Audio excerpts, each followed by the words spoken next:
ప్రాచీన కాలం నాటి విజ్ఞానానికి అక్షర రూపమే సైన్స్ ఫార్ములా. నేటి సైన్స్కి పునాది. పూర్వకాలం నాటి అనుభవాలకు, ఆచరణకు సూత్రి కారణాలే నేటి ఆధునిక విజ్ఞానం. రష్యాలో పాలు చెడిపోకుండా ఆ పాలలో ఊదా రంగు కప్పలను వేస్తారు. ఎందుకో తెలుసా? కప్పల చర్మం నుంచి బ్యాక్టీరియాను చంపే పెస్టిసైడ్స్ రసాయనాలు స్రవిస్తాయి.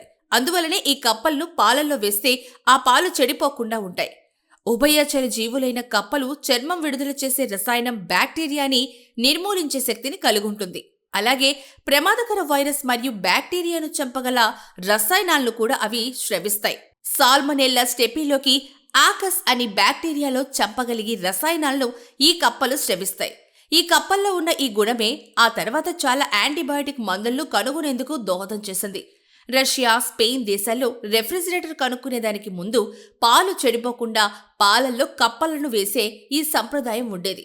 కప్పలు ఏదైనా బావిలో వేస్తే ఆ బావిలో బ్యాక్టీరియాను చంపగలిగే లక్షణం కలిగుంటుంది. అందువల్ల చెరువుల్లో గాని, బావుల్లో గాని, దొరువుల్లో గాని కప్పలుంటే ఆ నీటిలో బ్యాక్టీరియా శాతం తక్కువగా ఉంటుంది. వరి పొలాల్లో ఉండే కప్పలు కూడా పొలానికి ఎంత మేలు చేస్తాయో మాటల్లో చెప్పలేం.